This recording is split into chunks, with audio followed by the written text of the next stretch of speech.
When you're with someone for a long time, it's almost like a dance, a complicated dance. Like there's times you need more of them and there's times they need more of you.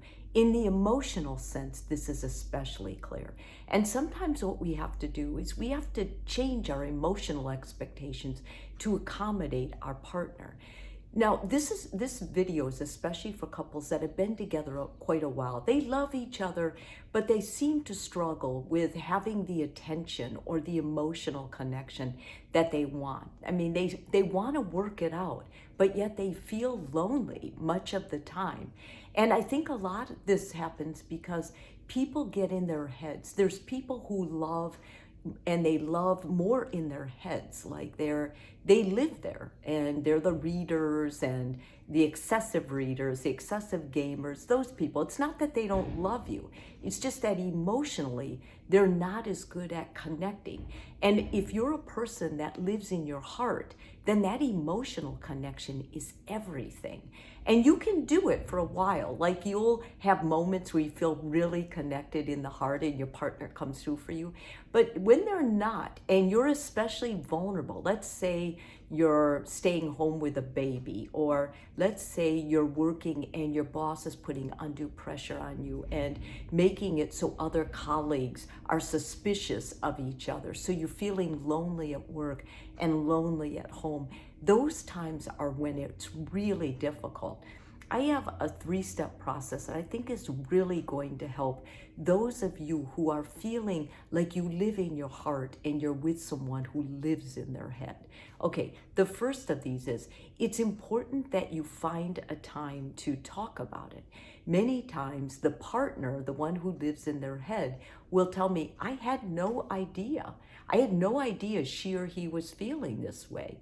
And so I think what it comes is that you have to be aware of it. And then you have to say, honey, we need to talk. And it's going to be something emotional. Can we set a time? And I'm saying to set a time because if you just bring this up out of the blue and someone who lives in their head hasn't had time to process it or think about it, then it's not going to go well. They may even withdraw further, or they may feel like they've been blindsided. Like, what are you talking about? So it's kind of like a preempt. You're kind of telling them, I'm going to need time to talk with you, and it's going to be emotional. So you're going to set the stage for them. And they may look forward to this, they may not, but it's important at this time that you get, okay, and then that you guys set a time. Secondly, it's really important that during the conversation, you tell them more about what you're missing. What about the emotional connection are you missing? And then what's really important is that you tell them what it looks like to you, what it feels like. Like the other day, this is an example. The other day, I wanted to talk to you and you were gaming and you wouldn't even look at me, like I had tears in my eyes and you were totally oblivious to it. That's a kind of hurt that can accumulate and really deteriorate your relationship. So it's important that you let them know, when I come to you, I'm feeling emotional. I'm handing you my heart, and I need you to look at me, and I need you to stop what you're doing. And thirdly, lastly, if your boyfriend or girlfriend cannot be there for you, so if, let's say that people are working from home sometimes, and let's say that your partner says, I can't give you my attention then because I'm in the middle of something and this project needs to be done. Then what a loving relationship looks like, and a healthy, emotionally mature one looks like, is that partner that lives in their head says, I tell you what, can we work out something else for the times you really need me?